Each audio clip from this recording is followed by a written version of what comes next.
بسم الله الرحمن الرحيم. طه ما أنزلنا عليك القرآن لتشقى إلا تذكرة لمن يخشى تنزيلا ممن خلق الأرض والسماوات العلى الرحمن على العرش استوى له ما في السماوات وما في الأرض وما بينهما وما تحت الثرى وإن تجهر بالقول فإنه يعلم السر وأخفى الله لا إله إلا هو له الأسماء الحسنى وهل أتاك حديث موسى إذ رأى نارا فقال لأهلهم كثوا إني آنست نارا لعلي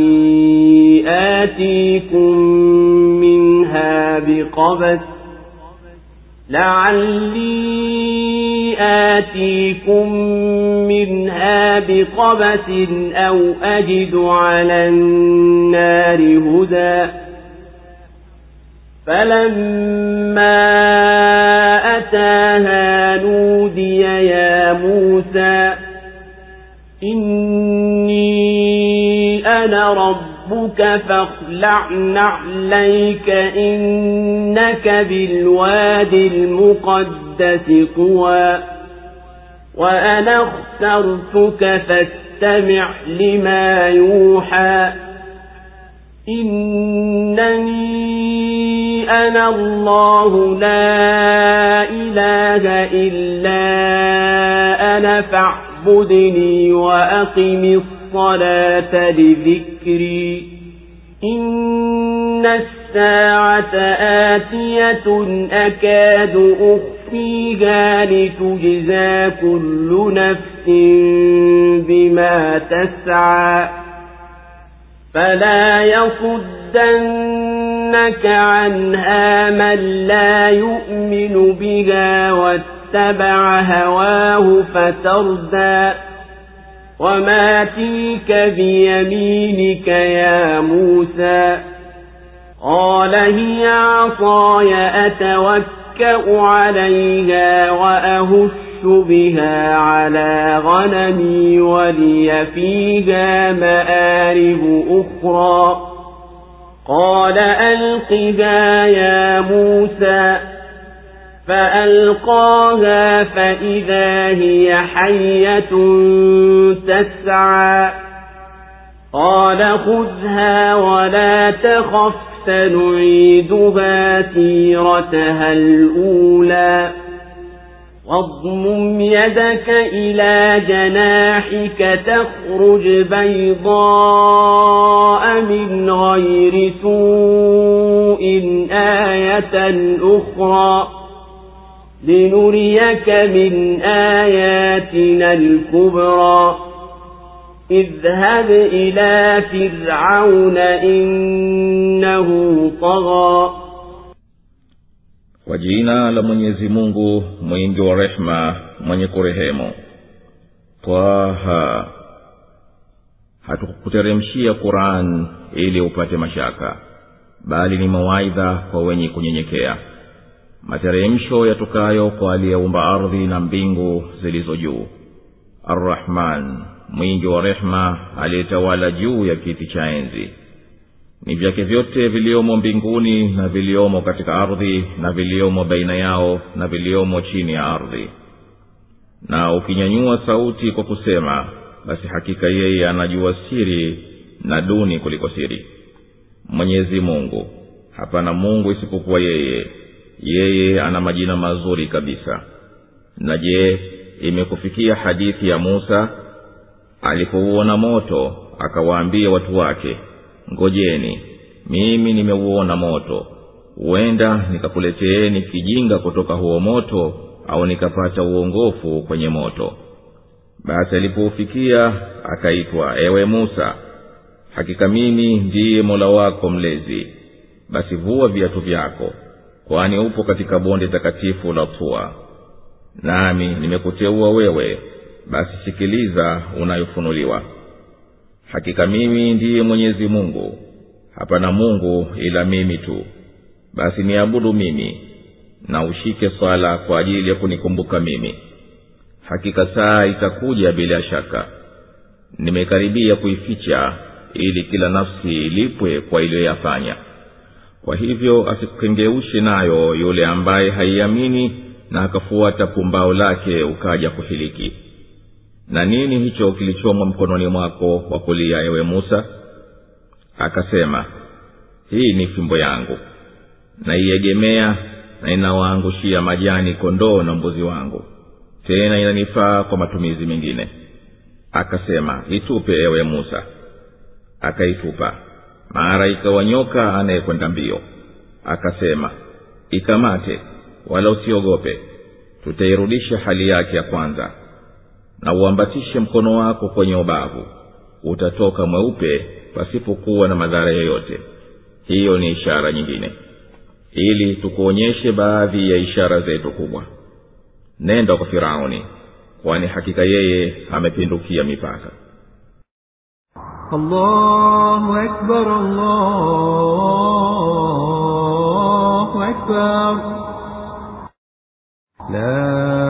La ilaha illa Allah. Sura Taha imeteremka Makka. Sura hii ni ya Makka, isipokuwa aya 2, nazo ni ya 130 na 131. Hisabu ya aya zake ni 135. Sura hii imeanza kwa harufi 2 za kuzindua juu ya muujiza wa Qur'an na kuwazindua wasikilizaji waisikilize. Baada ya harufi hizo 2, cheo cha Qur'an kimetajwa, na utukufu wa hii Qur'an ni utukufu wa mwenye kuileta, naye ni Mwenyezi Mungu Subhanahu wa Ta'ala, mmiliki mbingu na ardhi, mwenye kujua siri na kilichofichikana kuliko siri. Kisha kimesimuliwa kisa cha Musa alayhi salam pamoja na Firauni, na vipi alipoanza kupewa utume Nabii Musa alayhi salam, na yametajwa maombi yake kutaka nduguye Harun alayhi salam awe msaidizi wake wa kumpa nguvu, tena vipi walivyokutana na Firauni baada ya kitisho cha mkutano wake kwa ajili ya ujeuri wake. Na katika mintarafu ya haya Mwenyezi Mungu mtukufu amebainisha kuzuka kwa Musa alayhi salam. Katika sura hii pana majibizano baina ya Musa na Firauni, tena baina ya Musa alayhi salam na wachawi, na hali ya Musa ya kuogopa kushindwa mbele ya wachawi na fimbo yake ilipozimeza kamba zao, na tena mwisho vipi yalivyoishia mambo ya wachawi na kuamini kwao na Firauni kuadhibu. Kisha ikatajwa vipi Musa alivyotoka yeye na wana wa Israeli kutokana na Firauni, na vipi alivyozama Firauni naye alikuwa kawafuatia baada ya kupasuka bahari, na vipi Musa aliokoka akafika Jabal Tur, akawaacha watu wake ili ende kwenye mlima kuzungumza na Mola wake mlezi. Na Msamaria akawafitini kwa kuwachochea waliabudu sanamu la ndama lililoundwa kwa dhahabu, na ilikuwa ukipita upepo ndani yake hutoa sauti. Musa alikasirika kwa yaliyotokea, akamkamata kichwa nduguye akimvutia kwake. Kisha katika sura hii tukufu yakatokea yaliyomsibu Msamaria. Mwenyezi Mungu Subhanahu amesimulia hadithi ya kuvuka katika hadithi za Musa na nyinginezo, na mwisho wa sura pana mausio mema juu ya subra na usamehevu na sala. Kisha ikabainishwa kubwatika washirikina katika matakwa yao ya muujiza mwingine usio huu wa Qur'an, na Subhanahu ameashiria hikma ya kuwatuma mitume. Tena sura hii tukufu imehitimisha kwa kuashiria adhabu watakayopata makafiri na malipo mema watakayopata waumini. Mwenyezi Mungu mtukufu ameanza sura hii kwa harufi nazo ni ta na ha, ili kupingana na makafiri wanaokanya na kuwa kama ishara ya kwamba hii Kurani imeundwa kwa hizi harufi mnazozitumia katika kusema kwenu. Na juu ya hivyo nyinyi mmeajizika, yani mmeshindwa, ndiyo likatokea hilo neno muujiza, kuleta sura wala ndogo au baadhi ya aya zilizo mfano wa Kurani. Ewe Mtume, sisi hatukufafanulia wewe Kurani hii iwe ni sababu ya kukupa dhiki ya nafsi yako kwa kuwasikitikia hao wapuuzi kwa kupuuza wewe, lakini tumekuteremshia iwe ni kumbusho kwa mwenye kumhofu Mwenyezi Mungu apate kumtii. Hii Kurani umeziteremshiwa kutoka kwa Mwenyezi Mungu mwenye uwezo, muumba ardhi na mbingu zilizonyanyuka juu, mtukufu wa rehema, ametawala sawa sawa juu ufalme wake. Ni wake yeye tu subhanahu ufalme wa mbinguni na viliomo humo, na wa ardhi na viliomo juu yake, na ufalme kwa vilio baina ya hivyo, na maadeni na kheri nyinginezo zilizofichikana chini ya ardhi. Na kama uwezo wa Mwenyezi Mungu ulivyokusanya kila kitu, kadhalika ujuzi wake pia umekusanya kila kitu. Na ewe mtu, ukinyanyua sauti kwa kusema, basi Mwenyezi Mungu anajua, kwani yeye anajua unaposema na mtu, na anajua unapozungumza na nafsi yako. Yeye ndiye Mwenyezi Mungu, Mungu wa pekee, mwenye kustahiki kuabudiwa peke yake, kwani yeye amesifika kwa sifa za ukamilifu, na ndiye mwenye bora ya sifa. Ewe nabii, unajua habari za Musa na Firauni? Pale Musa alipouona moto katika safari yake ya usiku kutoka Madiana kwenda Misri, akamwambia mkewe na waliokuwa naye, ngojeni hapa, mimi nimeuona moto ule, natumai nitakupatieni kijinga cha moto kutoka kule mpate kuwashia moto, au huko nitapata mtu wa kuniongoza njia. Alipofika huko, akasikia sauti yenye kutoka juu inamwita, ewe Musa, hakika mimi ni Mwenyezi Mungu Mola wako mlezi. Basi vua viatu vyako kwa heshima ya pahala hapa, kwani wewe upo katika bonde safi lenye baraka, nalo ni Tua. Na mimi Mwenyezi Mungu nimekuteua wewe kwa kukupa utume. Basi sikiliza haya ninayokufunulia, uyajue na ukawafikishie watu wako. Hakika mimi ni Mwenyezi Mungu, Mungu wa pekee, hapana wa kuabudiwa kwa haki isipokuwa mimi. Basi niamini mimi, na niabudu mimi, na dumu daima katika kushikilia swala, ili uwe daima unanikumbuka. Hakika saa ndiyo miadi ya kukutana nami miadi hiyo nimeificha kwa waja wangu, na nimeonyesha ishara zake. Hiyo saa itakuja bila shaka yoyote, na kila nafsi itahesabiwa kwa ilivyotenda. Ewe Musa, asikuachisha kuiamini saa na kujitayarisha kwa ajili yake yule ambaye haisadiki, na akafuata pumbao lake kahiliki. Na nini hicho ulichokamata kwa mkono wako wa kulia?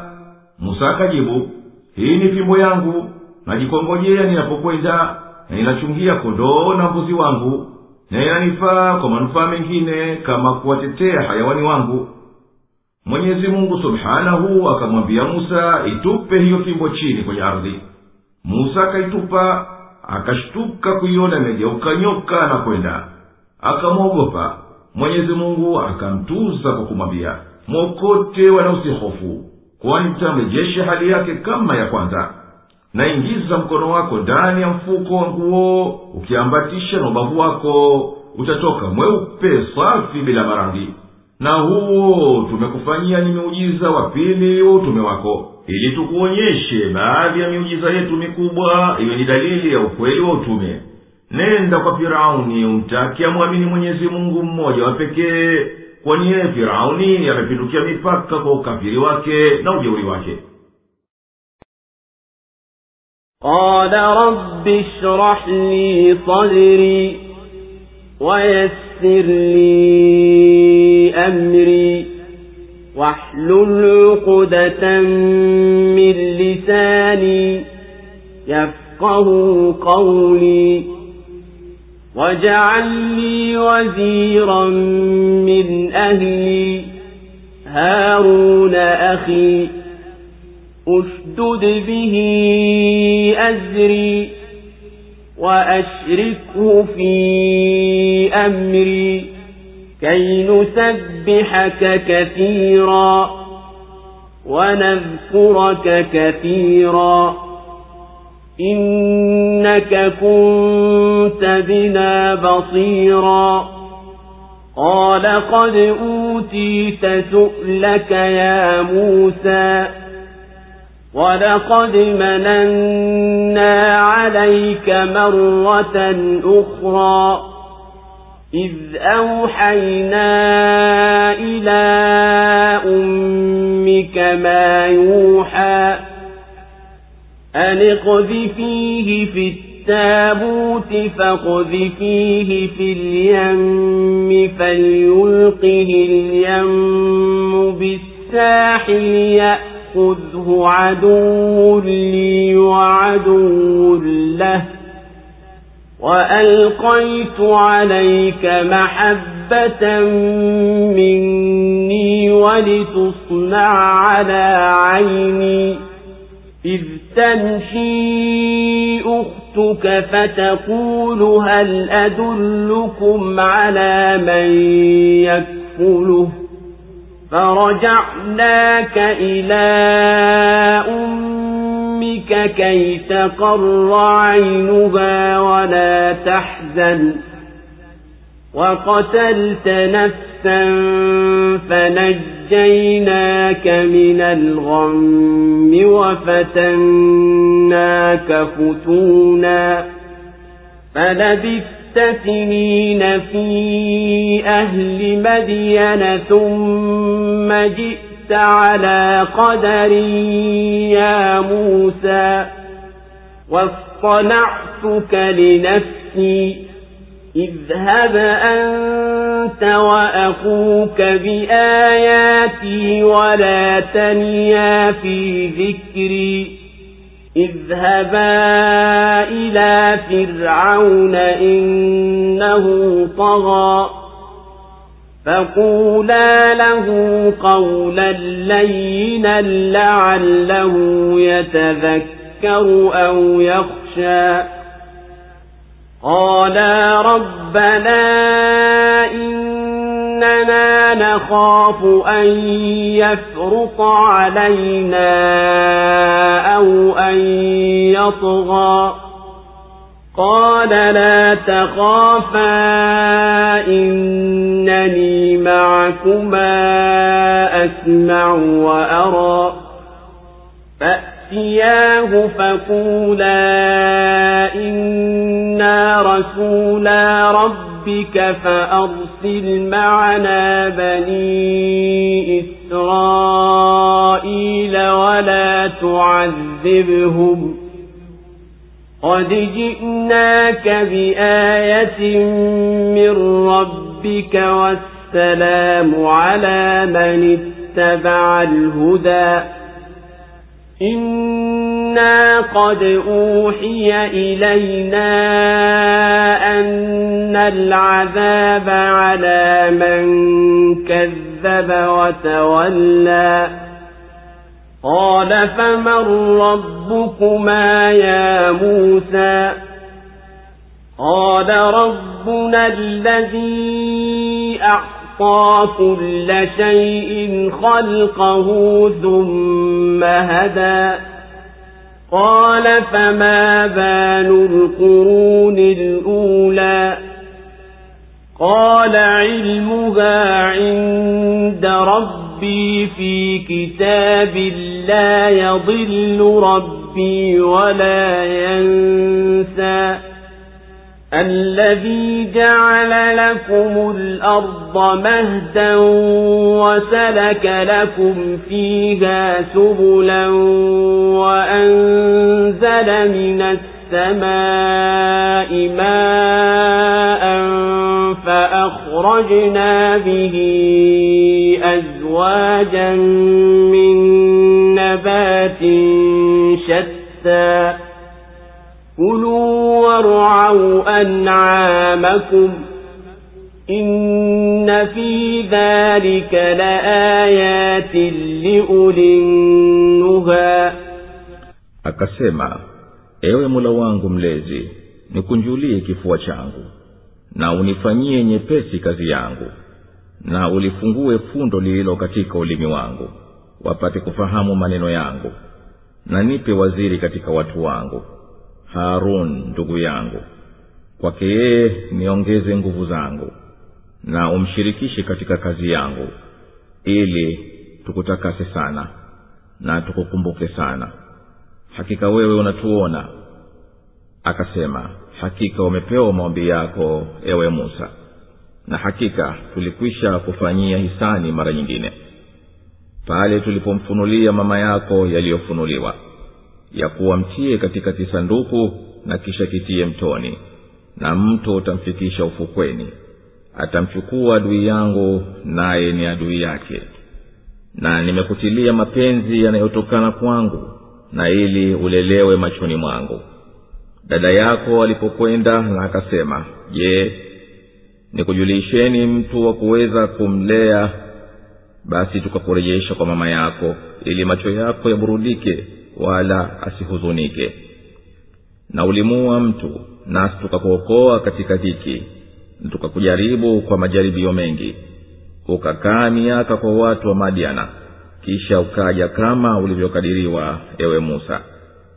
Na nimekuteua kwa ajili ya nafsi yangu. Nenda wewe na ndugu yako pamoja na ishara zangu, wala msichoke kunikumbuka.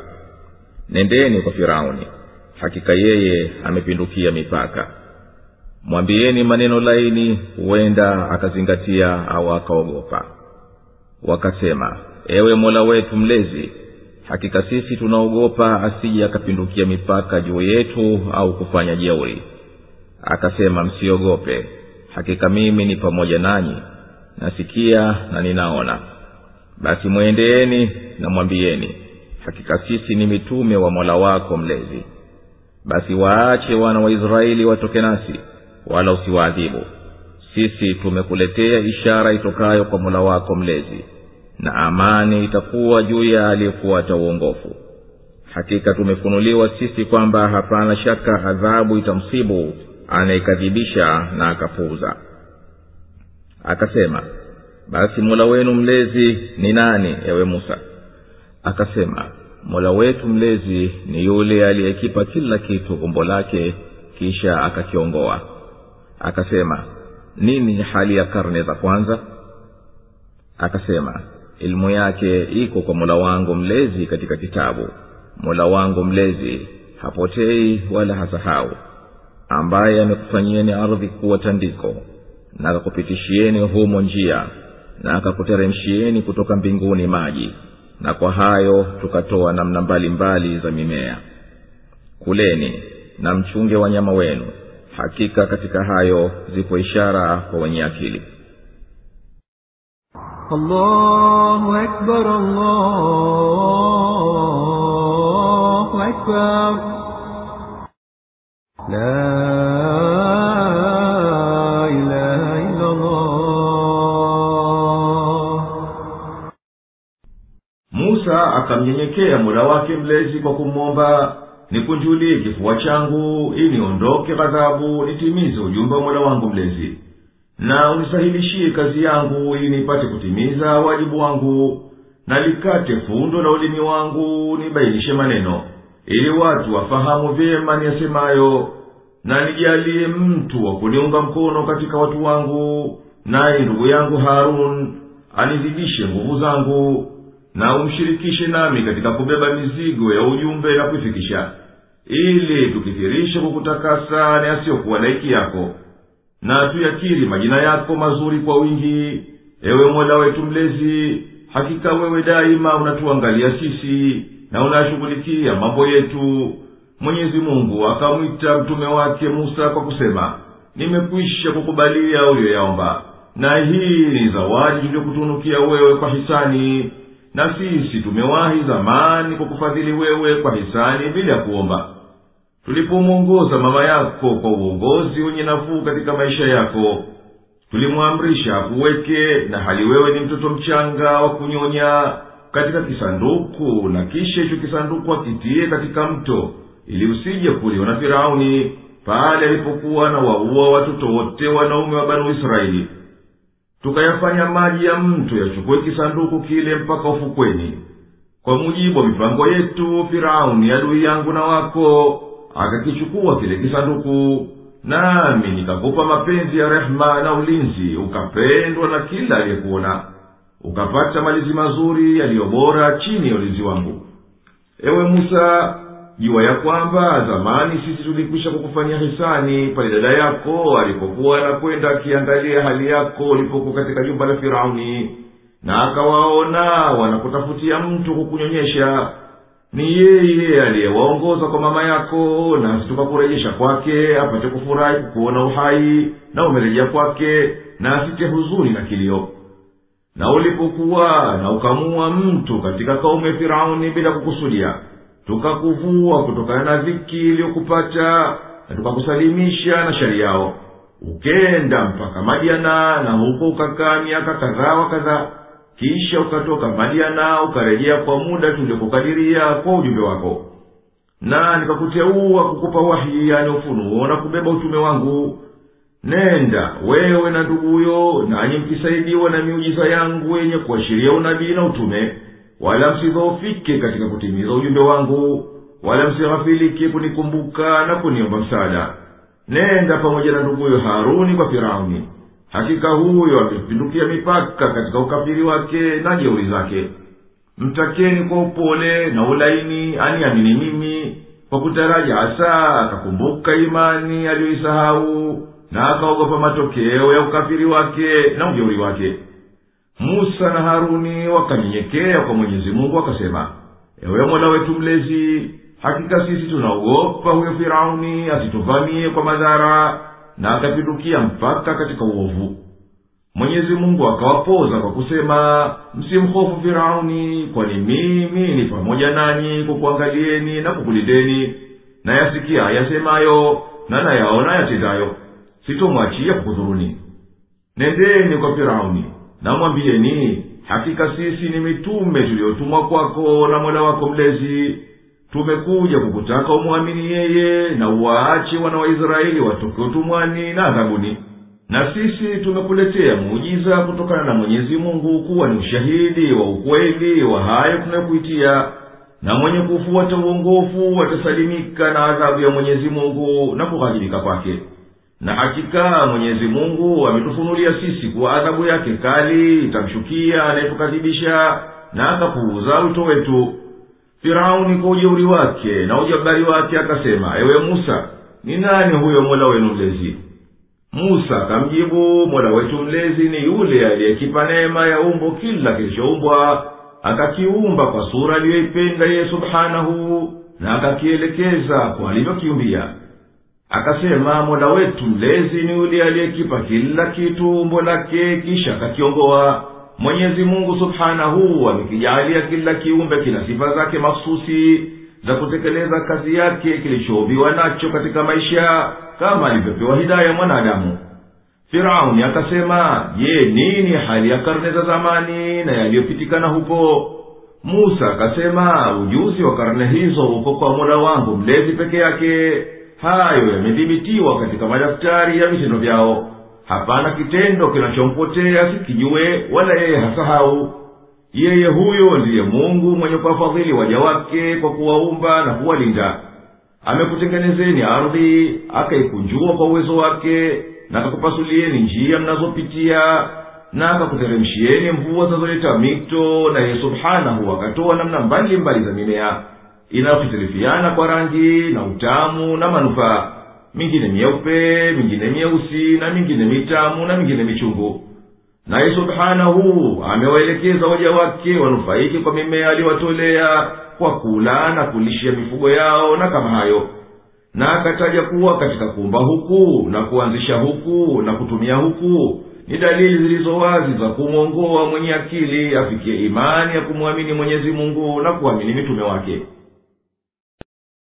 منها خلقناكم وفيها نعيدكم ومنها نخرجكم تارة أخرى ولقد أريناه آياتنا كلها فكذب وأبى قال جئتنا لتخرجنا من أرضنا بسحرك يا موسى فلنأتينك بسحر مثله فاجعل بيننا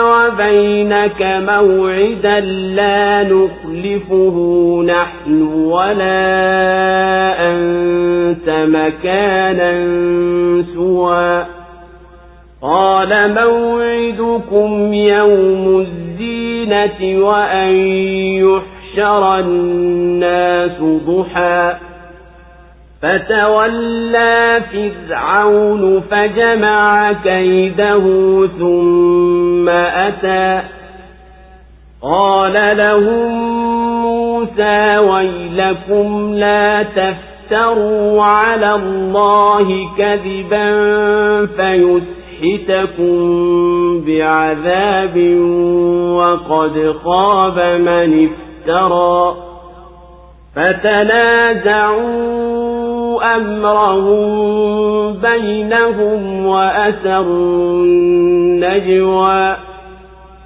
قالوا إن هذان لساحران يريدان أن يخرجاكم من أرضكم بسحرهما ويذهبا بطريقتكم المثلى فأجمعوا كيدكم ثم أتوا صفا وقد أفلح اليوم من استعلى قالوا يا موسى إما أن تلقي وإما أن نكون أول من ألقى قال بل ألقوا فإذا حبالهم وعصيهم يخيل إليه من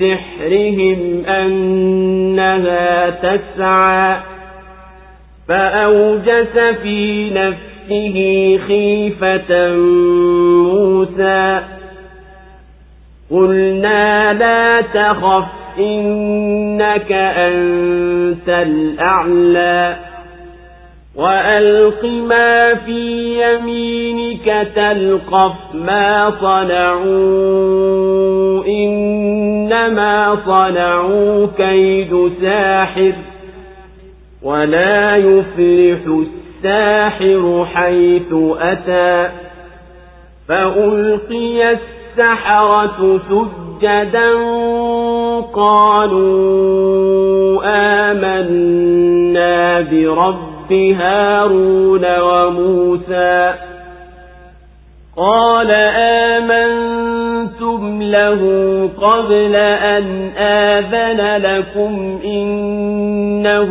لكبيركم الذي علمكم السحر فلأقطعن أيديكم وأرجلكم من خلاف ولأصلبنكم في جذوع النخل ولتعلمن أينا أشد عذابا وأبقى قالوا لن نؤثرك على ما جاءنا من البينات والذي فطرنا فاقض ما أنت قاض إنما تقضي هذه الحياة الدنيا إنا آمنا بربنا ليغفر لنا خطايانا وما أكرهتنا عليه من السحر والله خير وأبقى إنه من يأت ربه مجرما فإن له جهنم لا يموت فيها ولا يحيا ومن يأته مؤمنا قد عمل الصالحات فأولئك لهم الدرجات العلى جنات عدن تجري من تحتها الأنهار خالدين فيها وذلك جزاء من تزكى. kutokana nayo tumekuumbeni na humo tunakurudisheni na kutoka humo tutakutoeni mara nyingine. Na hakika tulimuonyesha ishara zetu zote, lakini alikadhibisha na akakataa. Akasema, ewe Musa, hivyo umetujia kututoa katika nchi yetu kwa uchawi wako? Basi sisi hakika tutakuletea uchawi kama huo. Basi weka miadi baina yetu na wewe, ambayo tusiivunje sisi wala wewe, mahali patapokuwa sawa. Akasema, miadi yenu ni siku ya sikukuu, na watu wakusanywe kabla ya dhuhuri. Basi Firauni akarudi na akatengeneza hila yake, kisha akaja. Musa akamwambia, ole wenu, msimzulie Mwenyezi Mungu uongo, asije akakufutilieni mbali kwa adhabu, na mwenye kuzua lazima ashindwe. Basi wakazozana kwa shauri yao wenyewe kwa wenyewe, na wakanong'ona kwa siri. Wakasema, hakika hawa wawili ni wachawi, wanataka kukutoeni katika nchi yenu kwa uchawi wao, na waondoe mila zenu zilizobora kabisa. Kwa hivyo kusanyeni hila zenu zote, kisha mfike kwa kujipanga safu, na kwa yakini atafuzu kweli kweli leo atakayeshinda. Wakasema, ewe Musa, je, utatupa wewe au tutakuwa sisi wa kwanza kutupa? Akasema, bali tupeni nyinyi. Tahamaki kamba zao na fimbo zao zikaonekana mbele yake kwa uchawi wao kuwa zinapiga mbio. Basi Musa akaingia hofu nafsi yake. Tukasema, usihofu, hakika wewe ndiye utakayeshinda. Na kitupe kilicho katika mkono wako wa kulia kitavimeza walivyoviunda.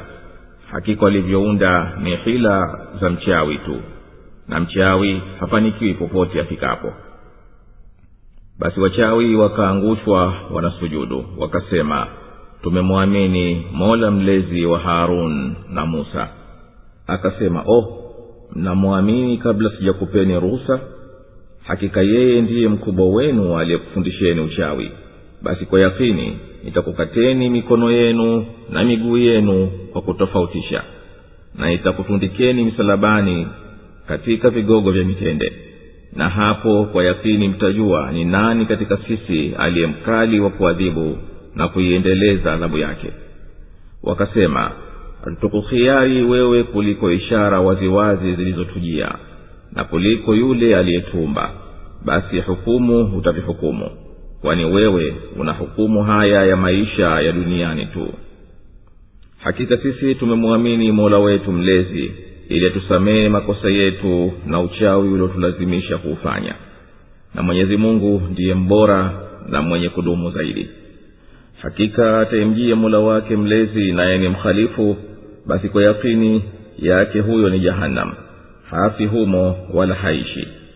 Na atakayemjia naye ni muumini aliyetenda mema, basi hao ndio wenye vyeo vya juu, bustani za milele zipitazo mito kati yake, wadumu humo, na hayo ni malipo ya mwenye kujitakasa. Allahu Akbar, Allahu Akbar. La ilaha illa Allah. Na kutokana na udongo wa ardhi hii ndiyo Mwenyezi Mungu amemuumba Adamu na dhuria zake, na humo ndiyo anawarudisha baada ya kufa kwa ajili ya kusitiri mili yao, na kutoka humo atawatoa tena kuwafufua na kuwalipa kwa walioyatenda. Na hakika sisi kwa kupitia kwa Musa tulimwonyesha Firauni miujiza ya dhahiri ya kuunga mkono ujumbe wa Musa na ukweli wake kwa yote yaliyosimulia kutokana na Mwenyezi Mungu na athari ya uwezo wake. Juu ya hayo Firauni alishikilia ukafiri wake, akayakadhibisha yote hayo na akakataa kuyaamini. Firauni akamwambia Musa, je, umetujia upate kututoka katika nchi yetu ipate kuwa mikononi mwa watu wako kwa uchawi wako ulioulia watu? Basi sisi tutauvunja huo uchawi wako. Weka miadi baina yetu na wewe, tukutane wala tusitilafiane. Musa akawajibu, miadi yetu ni siku ya Idi yenu mnapojipamba, na watu wakusanyike kabla ya dhuhuri siku hiyo, waone atayokuwa baina yetu na nyinyi. Firauni akaondoka na akashughulikia mambo mwenyewe. Akakusanya mipango yake na wakuu wa uchawi na zana za uchawi, kisha akahudhuria, na yote hayo kwa mujibu wa miadi. Musa akawaambia kuhadharisha maangamizo ya Mwenyezi Mungu na adhabu yake, na akawakataza wasizue uongo kwa kumdaia uungu Firauni na kuwakadhibisha mitume wa Mwenyezi Mungu na kukataa miujiza. Na akawatisha kwamba Mwenyezi Mungu atawapatiliza kwa adhabu wakiendelea na hayo, na akatilia mkazo sana hasara ya mwenye kumzulia uongo Mwenyezi Mungu. Wakatishika na maonyo ya Musa, wakaingia kusemezana wao kwa wao wakivutana, na kila mmoja akitoa maoni yake juu ya aliyasema Musa. Wakawafikiana kwamba Musa na Haruni ni wachawi ambao wanafanya hila kutaka kuwatoa katika nchi yao kwa kuwapokonya madaraka yatoke mikononi mwao, na hayo ni kwa uchawi ili wana wa Israeli wapate ushindi na wawaharibie watu wa Firauni imani yao wanayoiona kuwa ni nzuri. Basi fanyeni njama zenu, mwafikiane kila kimoja cha kumfanyia Musa, kisha mkusanyi wateuliwa ili watazamaji waingiwe na kitisho kwa hema yao. Atakayefuzu leo basi ndiyo kashinda kweli. Wachawi walimkabili Musa kwa rai moja, na wakamkhiarisha kwa majivuno na kiburi, waanze wao au aanze yeye kuonyesha ubingwa wake. Musa akasema, bali anzeni nyinyi. Basi wakazitupa kamba zao na fimbo zao, zikamdhihirikia Musa kwa uchawi kuwa zimegeuka nyoka zinakwenda. Musa akaingiwa na hofu kwa aliyoyaona kwa kuzugwa na uchawi, na kuona huenda watu wakadanganyika kwa uchawi wakadhani ni miujiza. Mwenyezi Mungu akamjiriki kwa upole, akamwambia, usiogope kitu, wewe utaushinda tu leo huu upotovu wao. Itupe hiyo fimbo ulionayo mkononi mwako wa kulia, ivimeze hivyo ulivyovizua kwa uchawi, kwani hayo walioyaunda ni mazonge tu ya uchawi, na hakika mchawi popote alipo hawezi kufuzu. Musa akaitupa fimbo yake, na hapo hakika ikageuka kwa uwezo wa Mwenyezi Mungu ikawa joka kubwa la kutisha, likavimeza vyote walivyounda wao.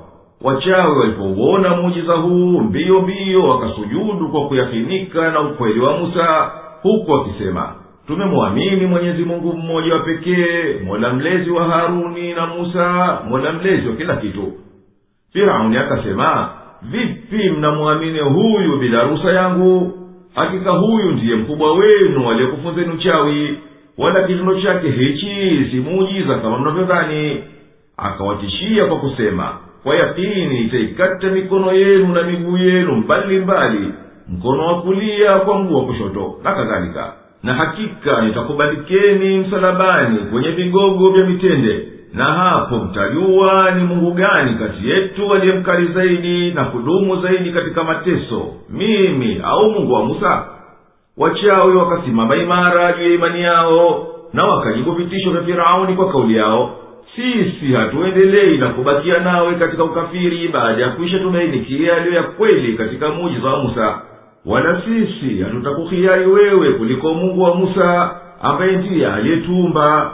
Basi wewe tenda utakavyoyatenda, madaraka yako hayapindukii maisha haya mafupi. Kwani hakika sisi ni wenye kusimama juu ya imani kumwamini Mola wetu mlezi wa haki, ili atufutie madhambi yetu yaliyopita na atusamehe huku kushughulikiwa uchawi uliotulazimisha tujifunze na tufanye. Na Mola wetu mlezi ni mbora wa malipo kuliko wewe, akitiiwa na ufalme wake na uwezo wake kulipa unadumu zaidi kuliko wako.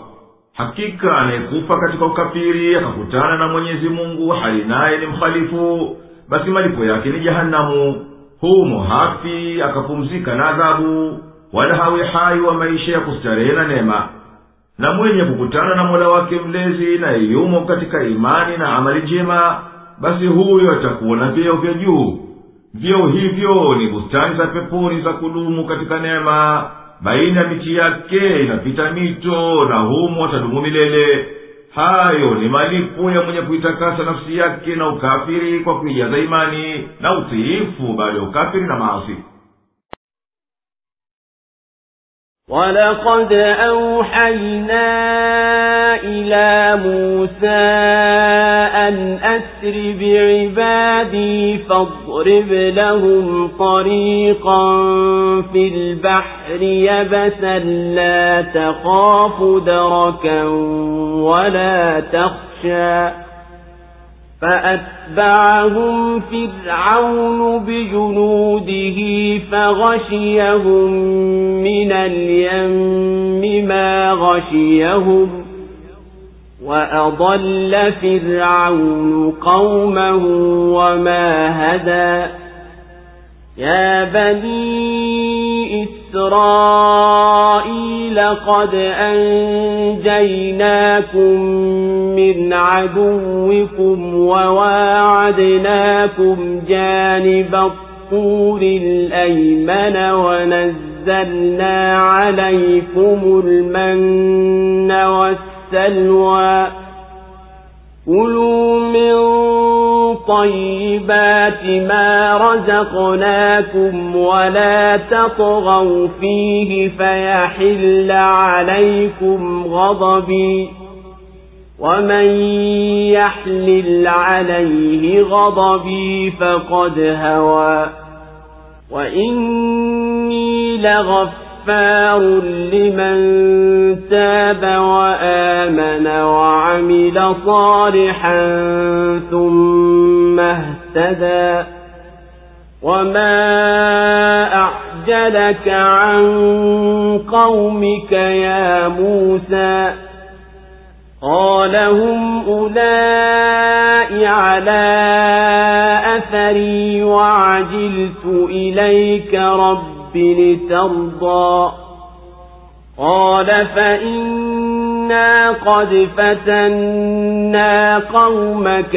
مِنْ بَعْدِكَ وَأَضَلَّهُمُ السَّامِرِيُّ فرجع موسى إلى قومه غضبان أسفا قال يا قوم ألم يعظكم ربكم وعدا حسنا أفطال عليكم العهد أم أردتم أن يحل عليكم غضب من ربكم فأخلفتم موعدي قالوا ما أخلفنا موعدك بملكنا ولكننا حملنا أوزارا من زينة القوم فقذفناها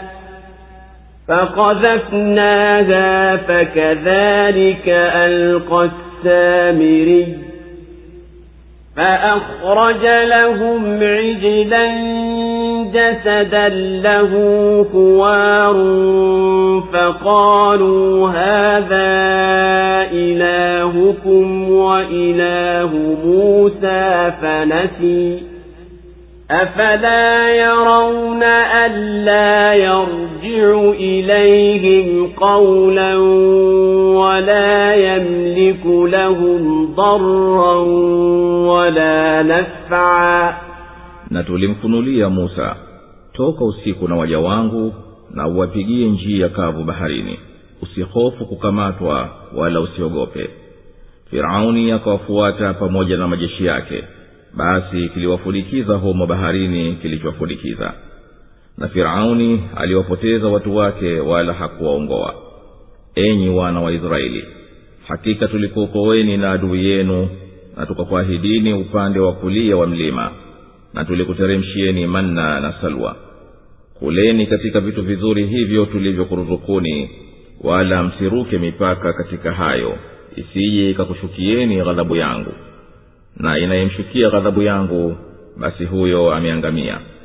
Na hakika mimi ni mwingi wa kusamehe kwa anayetubia na akaamini na akatenda mema, tena akaongoka.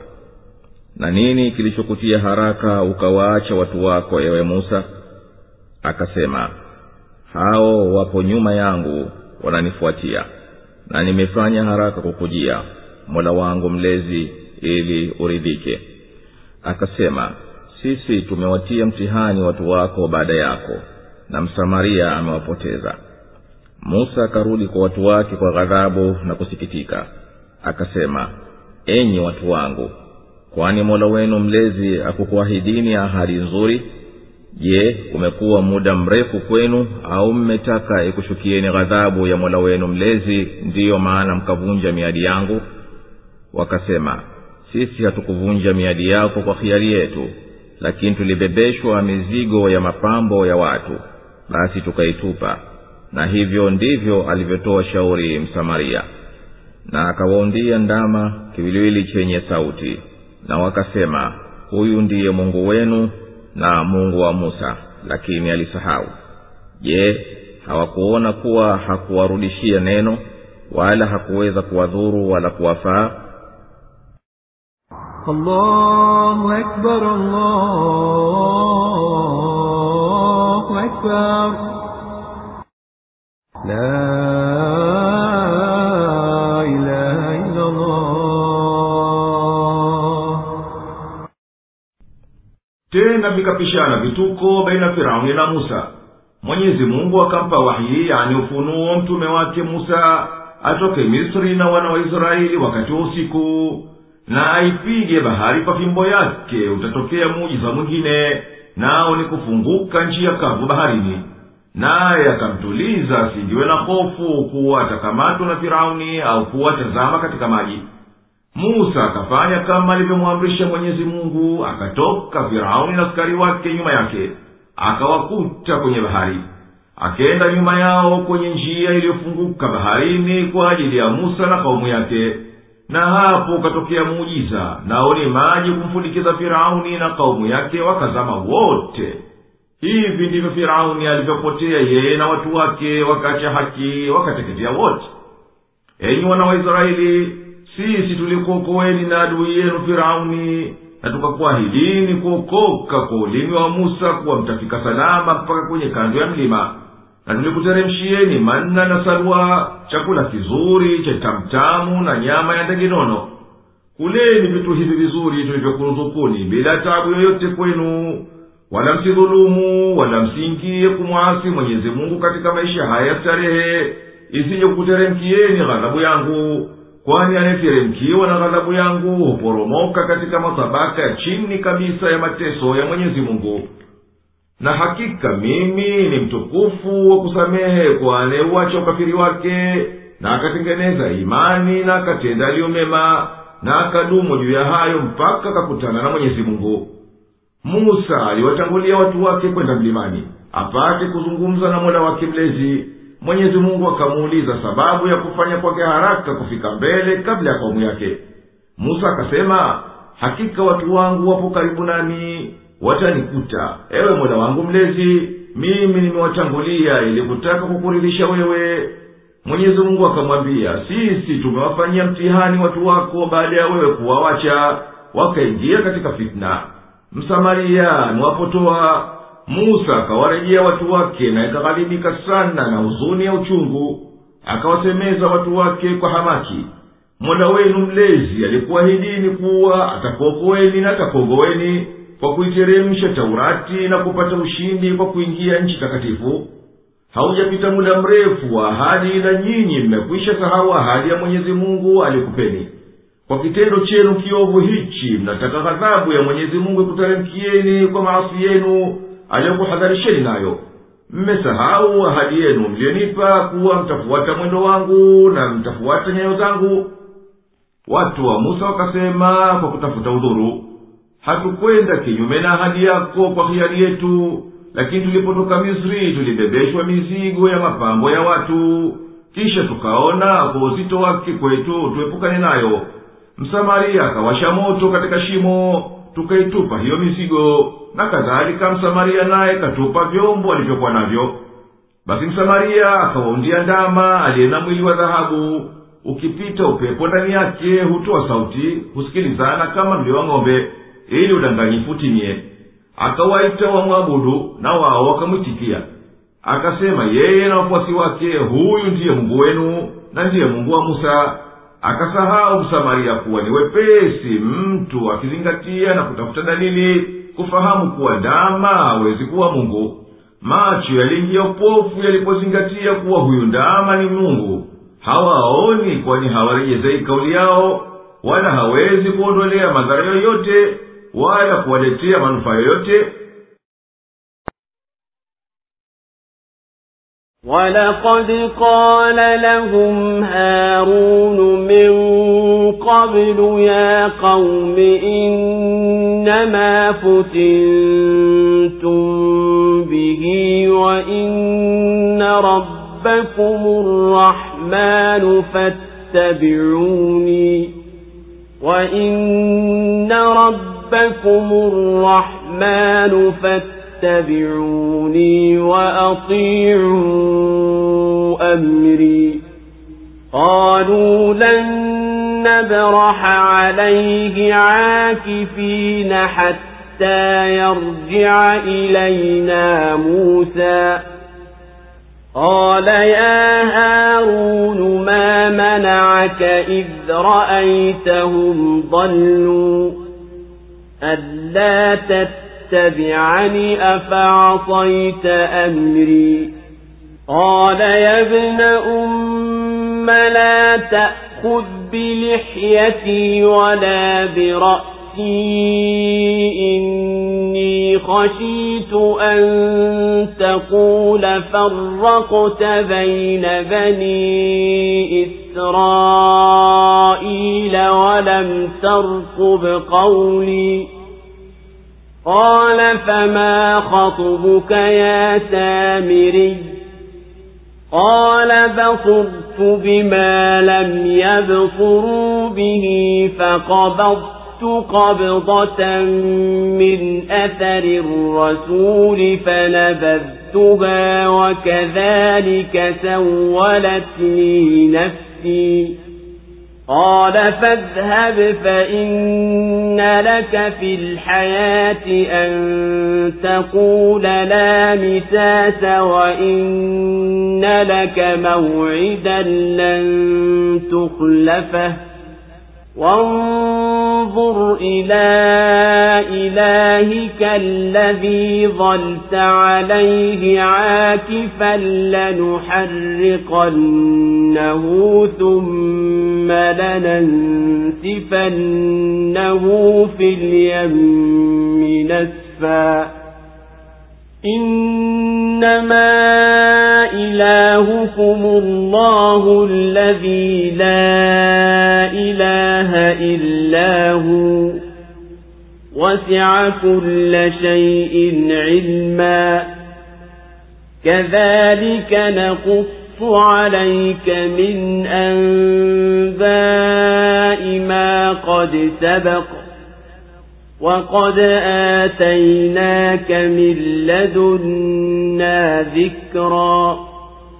مَنْ أَعْرَضَ عَنْهُ فَإِنَّهُ يَحْمِلُ يَوْمَ الْقِيَامَةِ وِزْرًا خَالِدِينَ فِيهِ وَسَاءَ لَهُمْ يَوْمَ الْقِيَامَةِ حِمْلًا. يَوْمَ يُنفَخُ فِي الصُّورِ ونحشر المجرمين يومئذ زرقا يتخافتون بينهم إن لبثتم إلا عشرا نحن أعلم بما يقولون إذ يقول أمثلهم طريقة إن لبثتم إلا يوما. na hakika Harun alikwisha waambia kabla yake, enyi watu wangu, hakika nyinyi mmetiwa mtihanini tu kwa kitu hiki, na kwa yakini Mola wenu mlezi ni Ar-Rahman, mwingi wa rehema, basi nifuateni mimi na atiini amri yangu. Wakasema, hatutaacha kumwabudu mpaka Musa ataporejea kwetu. Akasema, ewe Harun, ni nini kilichokuzuia ulipowaona wamepotea hata usinifuate? Je, umeasi amri yangu? Akasema, ewe mwana wa mama yangu, usinishike ndevu zangu wala kichwa changu, kwa hakika naliogopa usijesema umewafarakisha wana wa Israeli na hukungojea kauli yangu. Akasema, ewe Msamaria, unataka nini? Akasema, niliona wasioyaona wao, nikashika gao katika unyao wa mtume, kisha nikalitupa, na hivi ndivyo ilivyoelekeza nafsi yangu.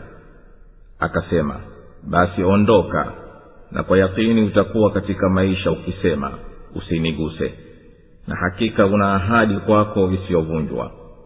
Na mtazame huyo Mungu wako uliendelea kumwabudu, sisi kwa hakika tutamchoma moto, kisha tutamtawanya baharini atawanyike.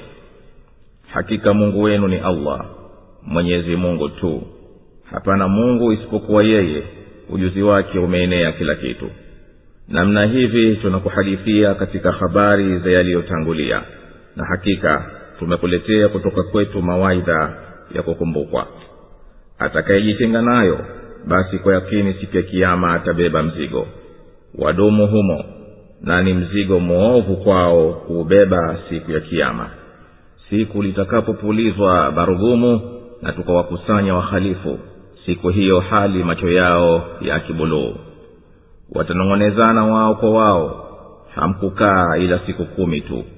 Sisi tunajua zaidi watakayoyasema. Atakaposema mbora wao katika mwendo, nyinyi hamkukaa ila siku 1 tu. Allahu Akbar, Allahu Akbar. La ilaha illa Allah. Na Harun alikuwa pamoja nao ilipotokea fitna hii, naye kabla ya kurejea Musa alayhi salam alikwisha waambia, enyi watu wangu, nyinyi mmeingia katika fitna ya Msamaria kwa upotovu huu. Hakika Mungu wenu wa haki ni Mwenyezi Mungu Ar-Rahman, mwingi wa rehema, wala hana mwinginewe. Nifuateni mimi kwa haya ninayokunasihini, na ishikeni rai yangu kwa kuachilia mbali upotovu huu. Wakasema, sisi tutaendelea kumwabudu huyu ndama mpaka atakaporejea Musa kwetu. Musa kwa kuathirika na aliyoyajua na kuyaona ya watu wake alisema, ewe Harun, sababu gani iliyokukataza hata usiwazuie na upotovu ulipokwisha waona wameuingia? Na usisimame msimamo wangu kwa kuwanasihi kama nilivyochukua ahadi kwako. Hukunifuata katika ahadi niliyoahidiana nawe, au umevunja amri yangu? Harun akamwambia Musa, ewe mwana wa mama yangu, usinichukulie papara kwa hasira zako, wala usizishike ndevu zangu na kichwa changu.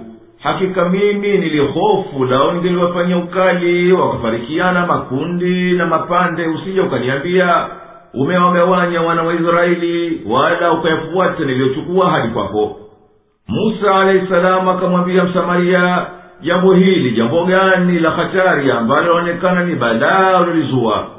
Msamaria akamwambia Musa, nimejua ustadi wa ufundi na mbinu zake wasiozijua wana wa Israeli, nikawaundia sanamu la ndama lenye kutoa sauti, na nikachukua sehemu ya Taurati nikaitia ndani ya ndama kuwazuga watu. Basi ndiyo hivyo, nafsi yangu imenizaini nifanye hayo niliyoyafanya. Musa akamwambia Msamaria, tokana nasi na uwe mbali nasi, na jaza yako duniani uwe unatangatanga ovyo, na watu wakikukimbia mpaka usiwe na mahusiano na yeyote, na asiwepo ndudu ya mtu kukaribia, wala wewe usimkaribie mtu. Na hakika adhabu yako kesho akhera umewekewa kwa ahadi huwezi kukimbia. Musa tena akimbeua huyo Mungu wake kwa kusema, tazama sasa nini tunalomfanyia huyo mungu wako uliokaa wewe ukimwabudu, na kwa sababu yake ukawafitini watu, tutamuunguza na kisha tutamtawanya baharini apotele mbali. Musa akaingia kutimiza aliyoyasema, na kisha baada ya mazingatio hayo aliwaelekea wana wa Israeli kuambia, hakika Mungu wenu ni mmoja, yeye ndiye ambaye hapana aniabudiwa kwa haki isipokuwa yeye, na ujuzi wake umeenea kila kitu kilichokuwa na kitakachokuwa. Ewe mtume, kama tulivyokusimulia habari za Musa, tunakupa habari za kweli za kaumu zilizotangulia, na sisi tumekuteremshia wewe kitabu kutoka kwetu, ndani yake yamo mawaidha kwako na kwa umma wako, ya kukufaeni katika dini yenu na dunia yenu. Mwenye kuacha kukiamini kitabu hicho na kufuata uongofu wake, basi amepotea katika maisha yake, na siku ya kiyama atakuja naye amebeba madhambi aliyoyatenda, na atalipwa kwa adhabu kali, na atadumu katika adhabu hii, na ni mzigo mwovu kweli huo siku ya kiyama.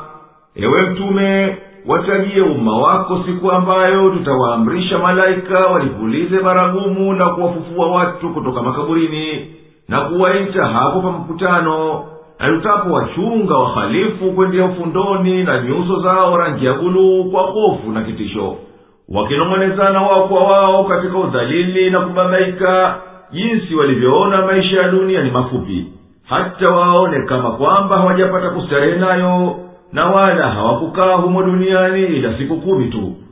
Wanasi kama hiyo minong'ono yao ndiyo haisikilizani, kwani sisi tunajua vyema wao wananong'oneza nini, na tunayajua vyema wanayoyasema wale waliokuwa mahodari zaidi kulinganisha hisia zao kwa dunia, kuwa haya maisha ya dunia ni kama kwamba hayakutimia hata siku moja.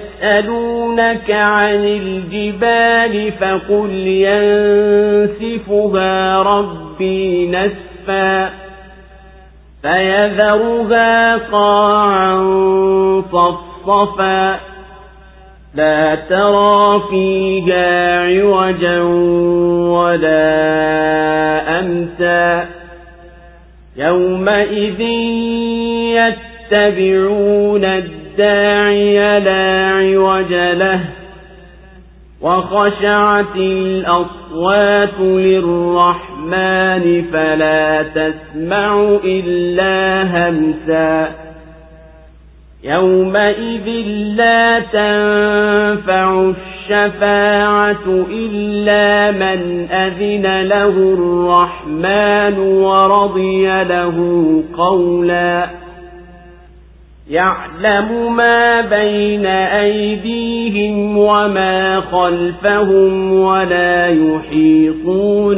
به علما وعنت الوجوه للحي القيوم وقد خاب من حمل ظلما ومن يعمل من الصالحات وهو مؤمن فلا يخاف ظلما ولا هضما وكذلك أنزلناه قرآنا عربيا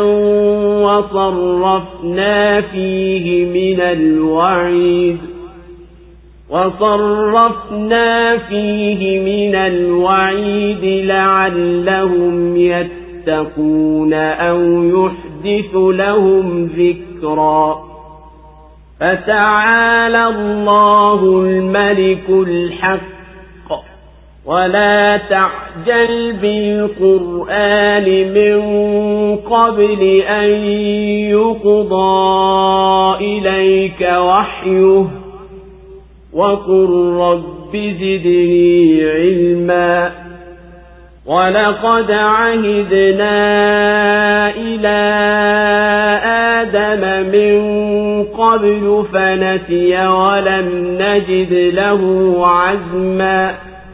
Na wanakuuliza habari za milima, waambie Mola wangu mlezi ataivuruga vuruga na ataiacha tambarare uwanda, hutaona humo mdidimio wala mwinuko. Siku hiyo watamfuata muhitaji asiye na upotofu, na sauti zote zitamnyenyekea Ar-Rahman mwingi wa rehema, basi usikii ila mchakato na mnong'ono. Siku hiyo uombezi haufai kitu ila waliyemruhusu Ar-Rahman mwingi wa rehema na akamridhia kusema.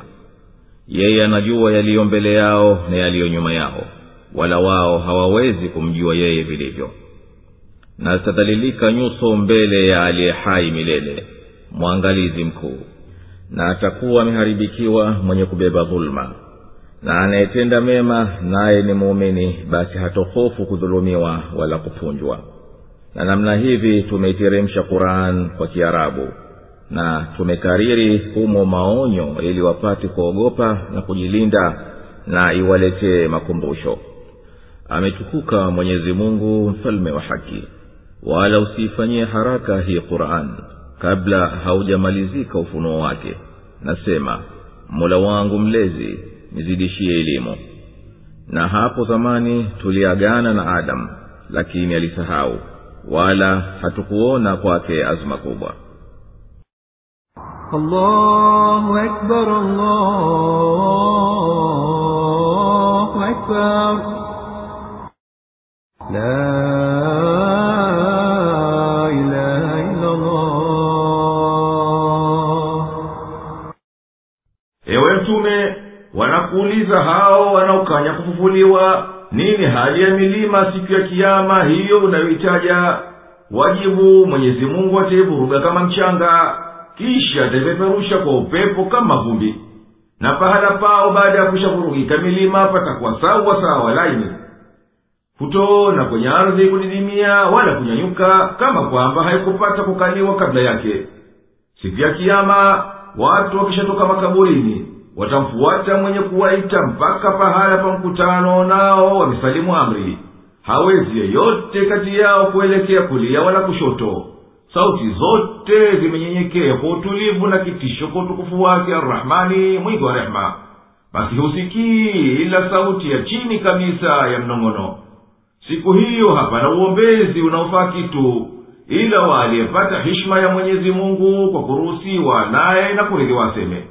Na hapana uombezi yeyote utaufaa ila waliyepata ruhusa ya Mwenyezi Mungu kuombea na akawa ni muumini, na Mwenyezi Mungu akaridhia kauli yake kwa tauhidi na imani.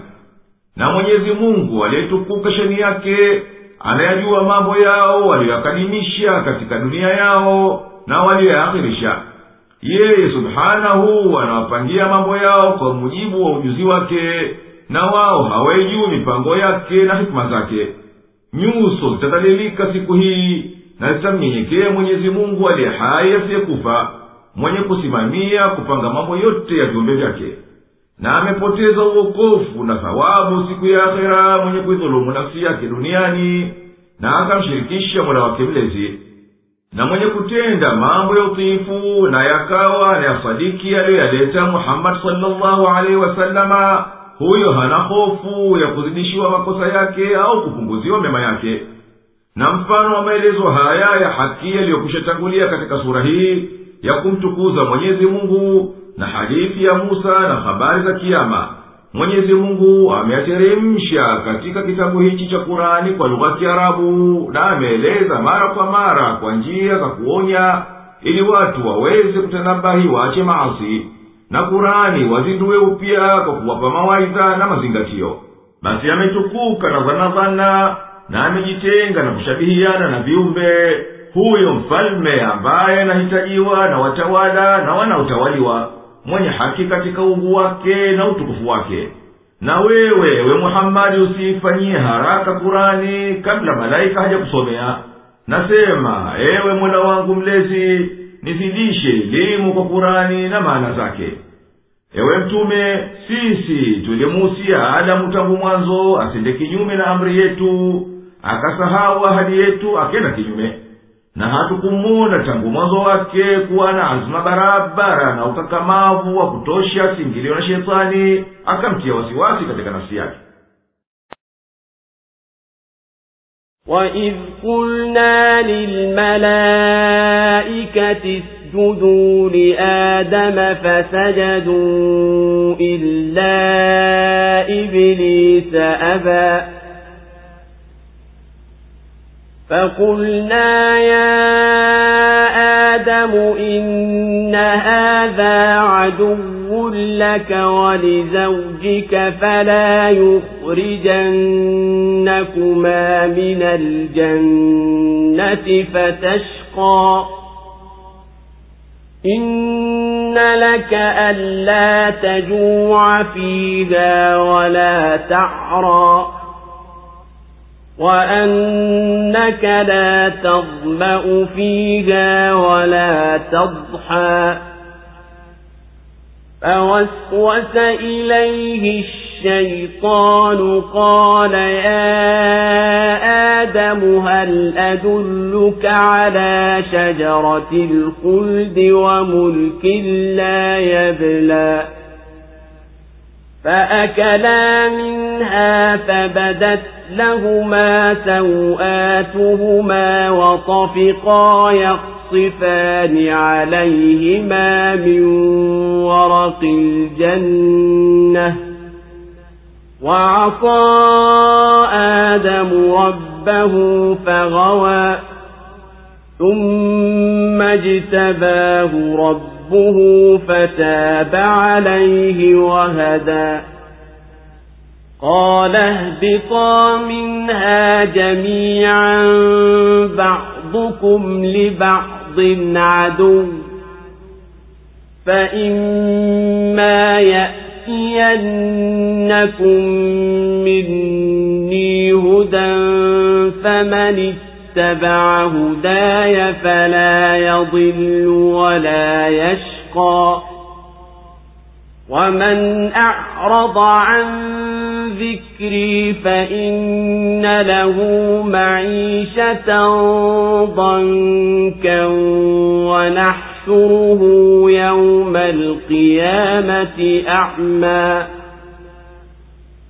قال رب لم حشرتني أعمى وقد كنت بصيرا قال كذلك أتتك آياتنا فنسيتها وكذلك اليوم تنسى وكذلك نجزي من أسرف ولم يؤمن بآيات ربه ولعذاب الآخرة أشد وأبقى أفلم يهد لهم كم أهلكنا قبلهم من القرون يمشون في مساكنهم إن في ذلك لآيات لأولي النهى.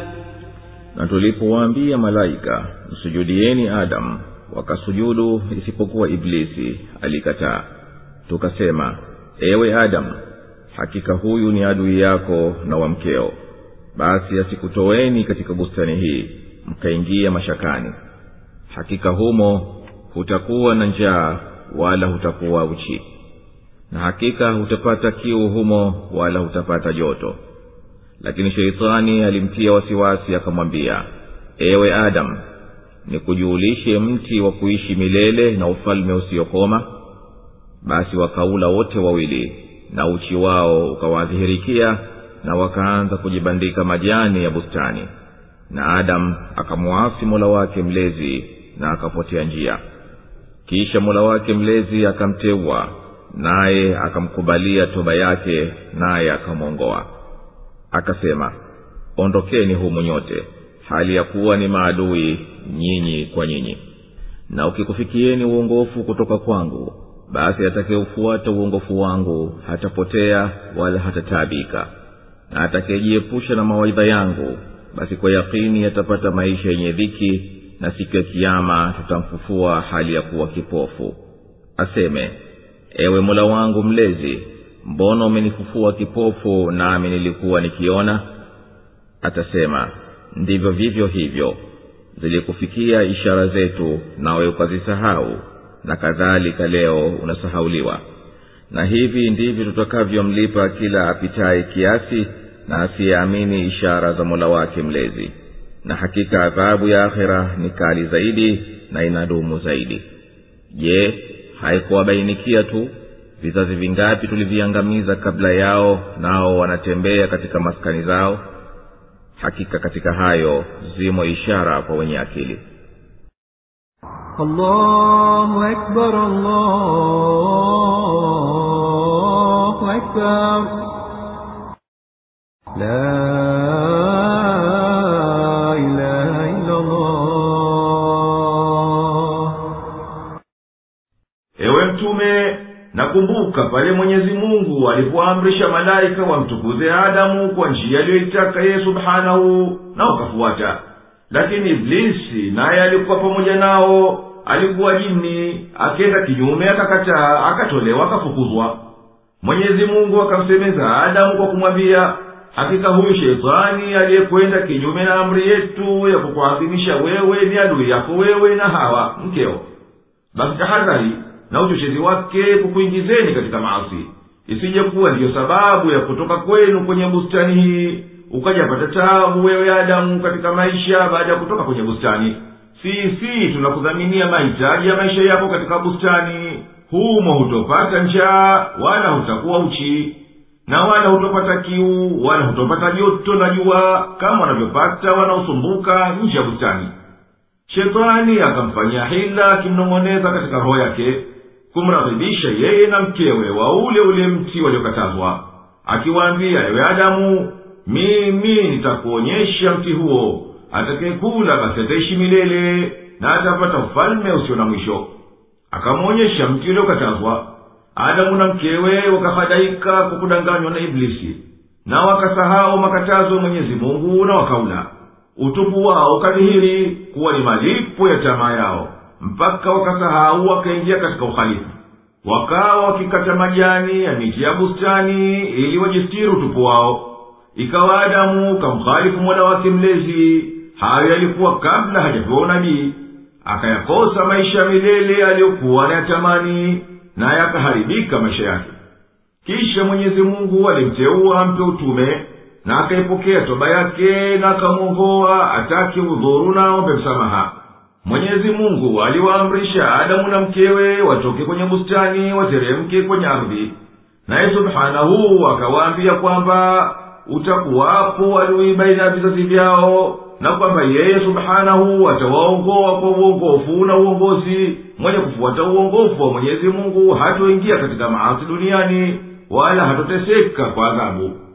Na mwenye kujiepusha na uongofu wa Mwenyezi Mungu na utiifu wake, basi ataishi maisha yasiyo na starehe, hatokinai na chochote anachopewa na Mwenyezi Mungu, wala hatokuwa radhi na hukumu ya Mwenyezi Mungu na kudra yake, mpaka ikija siku ya Kiyama atakuja kwenye mkutano wa hisabu.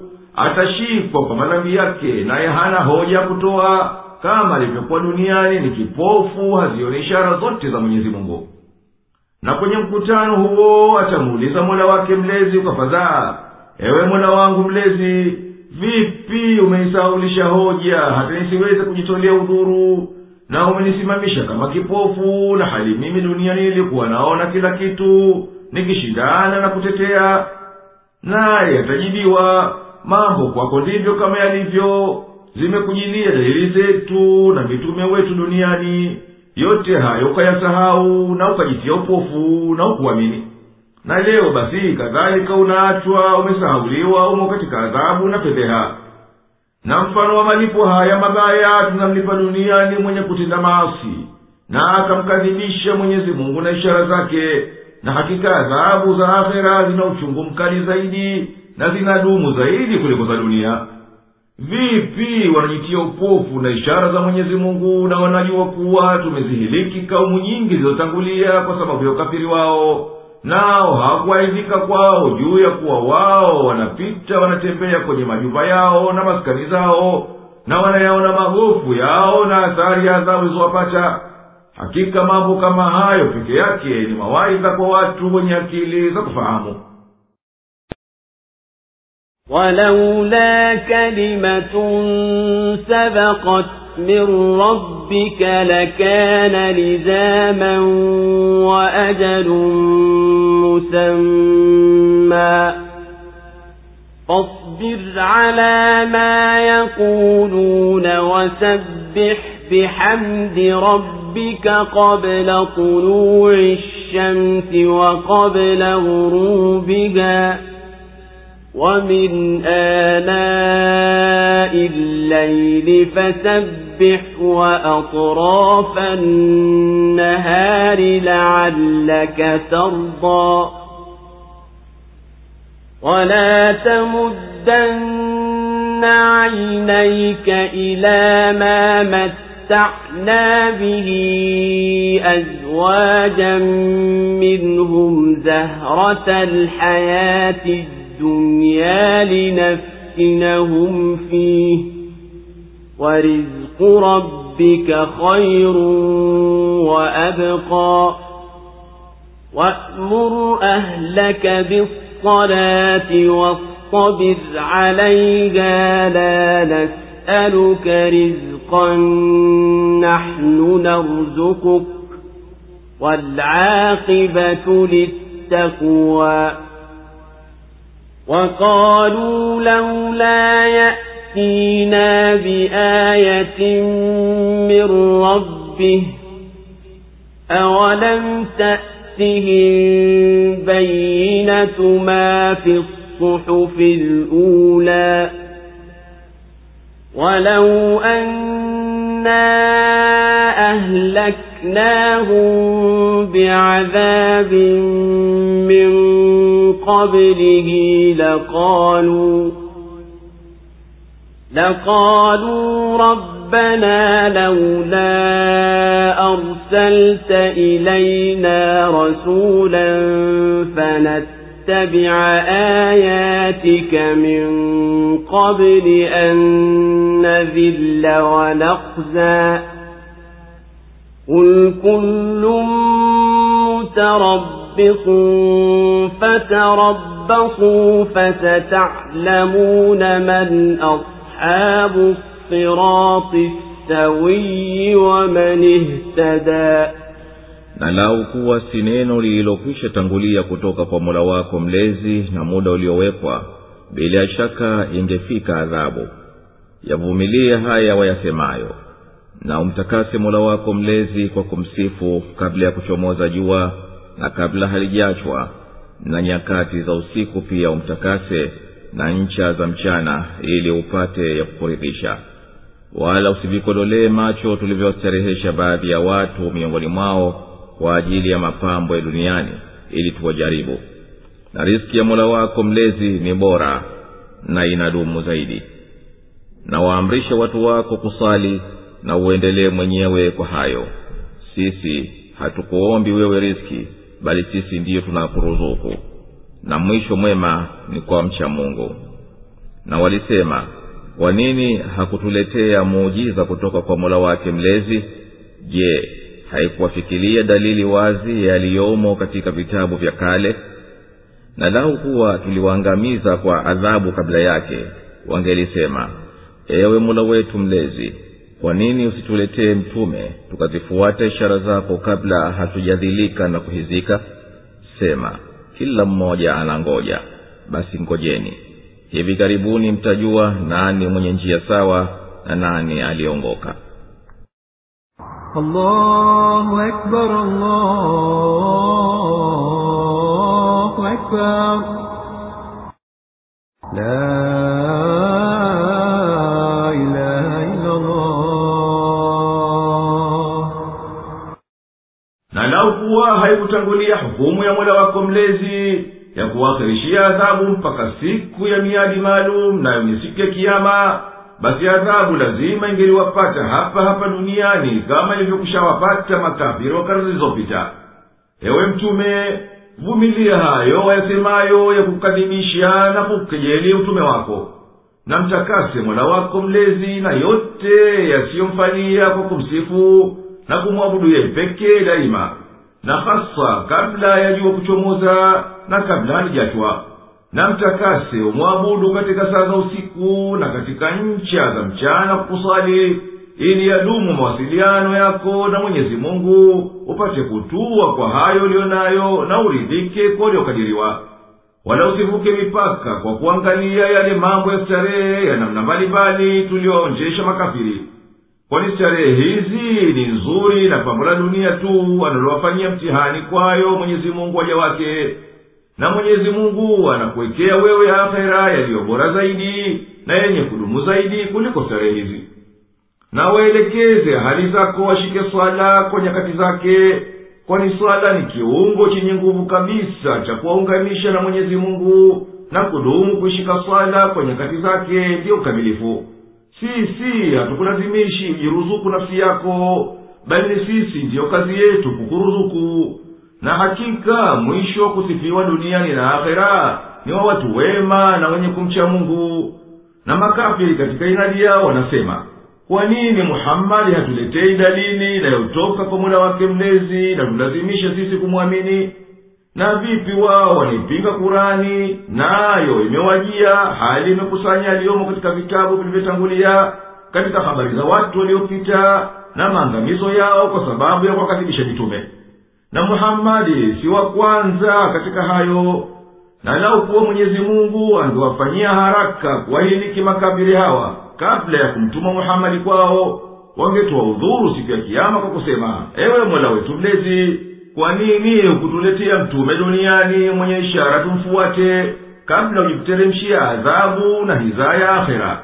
Lakini sasa hawana udhuru wote baada ya kutumiwa mtume. Ewe mtume, waambie hawa wenye inda, hakika sisi sote tunangojea yatavyokwenda mambo yetu na yenu, na mtajua kwa hakika nani katika makundi mawili walio watu wa dini ya haki na wenye kuongoka kwa uongofu wa Mwenyezi Mungu.